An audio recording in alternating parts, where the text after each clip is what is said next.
Good morning everyone and good morning sir. So for today's, we will tackle about the challenges of change in management. But first, we need to understand it. Why? Para kailangan mong maintindihan kung ano ang change management at bakit ito mahalaga sa isang organization. Second is to analyze. Kailangan mong suriin ang mga challenges or problems na pwedeng mangyari during the change process. For example, nag-introduce ang isang company ng bagong software. So may ilang employees na nahihirapang gamitin ito dahil hindi sila familiar sa technology. Ito ay isang challenge na kailangang i-address ng mga management through training and support.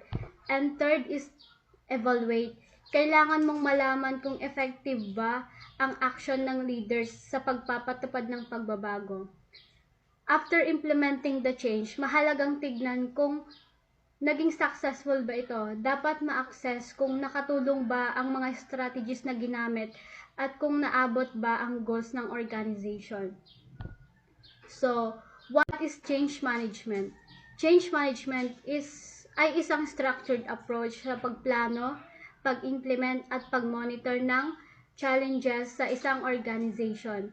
Ang goal nito ay tulungan ang mga tao para maka-adjust at tanggapin ang pagbabago para makamit ang desired outcomes. So kapag may pagbabago sa isang organization, hindi lang system at processes ang maaapektuhan, kundi pati ang mga tao. Kailangan ng clear communication, proper planning at continuous support para maging smooth ang transition. Sa madaling salita, ang change management ay paraan para masiguro ang pagbabago ay magiging successful at hindi magiging sanhi ng malaking problem sa isang organization. So, we have here the 7 principles effective of change management. Number 1 is identify need. Ito ang pag-alam kung bakit kailangan ng pagbabago. Dapat malinaw kung anong problem ang gustong solution o anong improvement ang gustong makamit. For example, napansin ng isang kumpanya na mabagal ang pag-process ng order. Kaya kailangan nilang gumamit ng bagong system para mas mapabilis ang trabaho. Second is set smart goals. Magtakda ng goals na specific, measurable, achievable, relevant, and time-bound para malinaw ang target sa pagbabago. For example, mapababa ang order processing time ng 30% sa loob ng 6 na buwan. Third is stakeholder engagement. Isali at pakinggan ng mga taong maaapektuhan ng pagbabago tulad ng employees, managers, at customers. For example, magkakandak ng meetings or survey para malaman ang kanilang feedback at concern tungkol sa bagong system. 4 is plan and resources. Gumawa ng maayos na plano at siguraduhin may sapat na resources tulad ng budget, oras at tao para maisagawa ang pagbabago. For example, maglaan ng budget para sa software at training ng mga empleyado. 5 is communicate and iterate. Pagpatuloy na magbigay ng updates tungkol sa pagbabago at maging bukas sa feedback para makapag-adjust kung kinakailangan. For example is regular na meetings para ipaalam ang progress at ayusin ang mga issues na lumalabas. 6 is manage resistance. Normal lang na may taong tutol o nahihirapang tanggapin ang pagbabago. Mahalagang maintindihan ang kanilang concerns at tulungan silang makapag-adjust.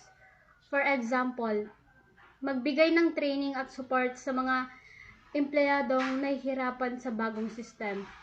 The last one is celebrate milestone.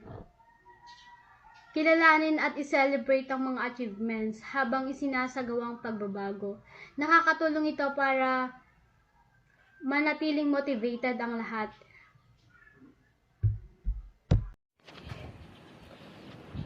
This slide is showing the common problems managers face when handling change, but instead of sounding technical, let's break it down in a more relatable human way. Lack of visibility. Sometimes, Leaders or team members don't clearly see what's going on. It's like trying to solve a problem without complete information. People feel confused or left out. Number 2, managing multiple teams. Handling different groups at the same time can be difficult. Each team may have different priorities, attitudes, or ways of working, which makes coordination harder. Number 3, differentiating site needs. Not all departments or locations need the same solution. What works for one team may not work for another, so managers must adjust their approach. Number 4, simultaneous change. Change often happen all at once, not one at a time. This can overwhelm employees because they're trying to adapt too many things simultaneously. Updating documents. Whenever there change, documents, guidelines, manual, systems need to be updated. If not done properly, people might follow updated information. And slide 6. Managing multiple teams. Managing multiple teams is like handling different groups working on one big project. It can get confusing if there's no clear system, so you need to stay organized and keep everyone connected. Number 1, task assignment. This means giving the right task to the right person or team. Think of it like a group project. If everyone knows what they're responsible for, work becomes faster and smoother. Number 2, cross-team collaboration. Different teams need to work together, not separately. If teams don't communicate, they might go in different direction. Number 3, monitoring and feedback. You can't just assign tasks, you also need to check progress. This helps you see if things are on track or if there are problems. This slide is basically taking about why changes in projector or organization sometimes feel confusing, risky, or slow, and how to fix that in simple, practical way. Lack of visibility. People feel left in the dark. When there's no clear place to check what's going on, people get confused or worried they don't know. Reversing ineffective changes. Fear of making mistakes. Sometimes teams hesitate to try new things because they're scared it might fail, and be hard to undo. Slow approvals. Too many delays. Decisions take too long when everything needs approval from higher ups. So, hello po. Magandang hapon po sa ating lahat. Ang i-discuss ko po ngayon ay ang visibility, reversibility, and approval bottlenecks. And we have the three common here, which is the lack of visibility. The second one is the reversing ineffective changes and the slow approvals. The first one is the lack of visibility. Implement a single of truth so stakeholders can see status and risk. Here, the first one is the hindi nila alam kung anong status ng changes or ano ang mangyayari. Kung ano pa ang kulang. So, we have the solution. The solution here ay ang gumawa ng or gawa ng dashboard or change log. Isang place lang kung saan kita lahat ng update at risk. So, the second one is the reversing ineffective changes, plan rollback criteria, pilot changes, and keep backups to reduce risk. Dito naman po sa pangalawa, dapat may undo button or solution bago i-roll out sa lahat. I-pilot test muna. Tapos, may backup plan at rollback criteria kung kailangan ibalik sa dati. So, yun. And the third one is the slow approvals. Streamline decision right. use delegate authority and automate routine for routine approvals. And here, ang bagal lang ng desisyon kasi lahat dumadaan sa like manager or principal, mga ganon. So, solution is bigay mo muna ng authority sa mga team leads for small decision, tapos automate mo yung routine approvals para hindi na siya manual. So, ang example ko dito is parang sa group project. Kung kagaya kung walang GC or group chat updates, yun yung tinatawag na lack of visibility. Kung nagkamali naman kayo ng file or ng file na pinasa, yun yung tinatawag, yun naman yung need ng reversing or reversibility.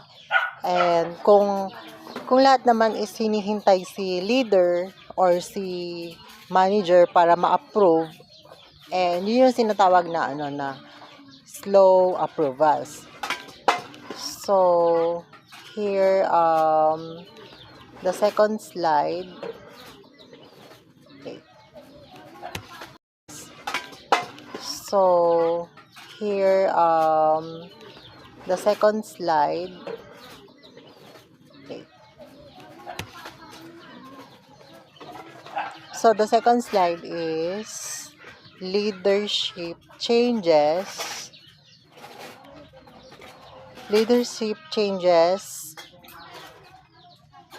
in change management. So, leaders must manage emotions and structure, handling employee resistance, mediating conflicts, adapting to setbacks, protecting team morale, and anticipating future risks. Effective leaders combine technical planning with visible, empathetic people leadership. So, here naman po, ang leader hindi lang dapat magaling sa planning. Dapat marunong din mag-handle ng tao at emosyon. So, yun nga, manage emotions, i-handle yung reklamo ng employees, ayusin yung away, at i-boost yung moral ng team kahit mahirap yung transition. So, the manage structure, mag-adjust kapag may setbacks, at i-predict yung mga future na problema. So, effective na leader, marunong sa technical side like Gantt chart, pero visible din at empathetic sa tao. Hindi pwedeng puro utos lang, dapat ramdam ng team na kasama sila. Hindi mo ma-deliver yung change kung galit sa yung tao, 'di ba? So, here is the last slide, which is the how leaders improve changes or change outcomes.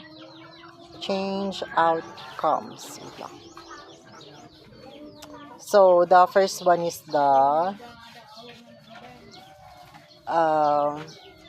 have the 5 things here. The first one is the clear and honest communication. Explain purpose, benefits, or trades-off, and timeline regularly and transparently.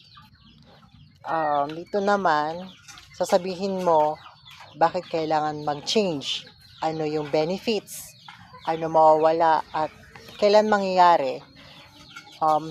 Regular dapat or hindi isang beses lang. So, encourage participation, invite input, pilot co-creation, and use champions to embed change locally. So, here naman, wag mo i-dedicate lahat. Tanungin mo sila. tanungin mo sila ng input like mag-pilot test kayo together at mag-appoint ng champions or per team para sila mag-lead sa area nila.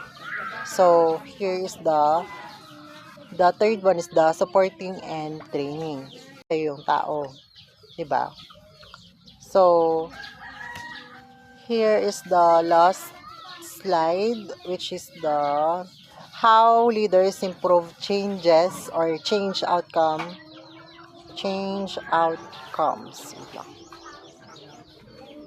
So the first one is we have the 5 things here. The first one is the clear and honest communication.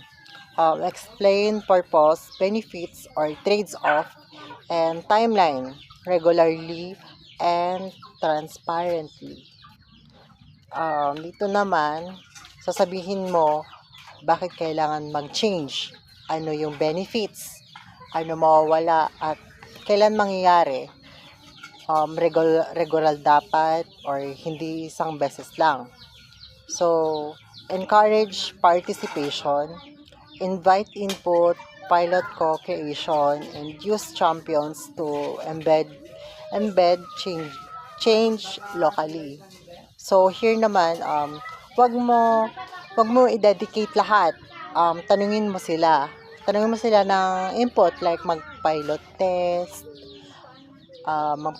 kayo together at mag-appoint ng champions or per team para sila mag-lead sa area nila. So here is the third one is the supporting and training. Provide practical training, coaching, and resources aligned to new ways of working. So bahala na kayo, bigyan mo sila ng training, coaching, at tools para magawa nila yung bagong process. And the fourth one is the model change.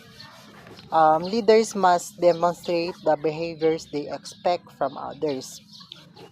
Ikaw dapat yung unang gumagawa kung sinasabi mong use new system.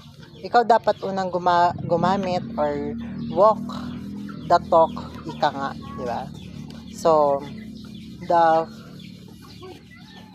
yun, the 5-1 is the remain flexible. Adjust plans based on feedback and measures outcome to guide next step. So ayun nga, dito sa 5th one, makinig ka lang sa feedback. Kung may hindi gumagana, adjust mo yung plan. I-measure mo rin kung effective ba talaga. Tapos para naman yun. So the bonus is the question assessment. So here, as a leader, how could you prioritize and address competing change initiative? Gumagamit ako ng impact versus matrix. Uunahin ko yung malaking impact pero madaling gawin. Tapos spread out ko yung launch para hindi sabay-sabay at ma-overwhelm yung team. Yun yung para sa akin. So, the second one is the which leadership challenge in change management worries you most and why. So, employee resistance, kung pinaka-worry ako. Kasi kahit perfect yung plan, kung ayaw ng tao or hindi talaga mag-work out. Kaya importante yung communication at empathy para ma-address yung fears or yung takot nila. Oo. So, that's all, and thank you po sa makikinig. Bye!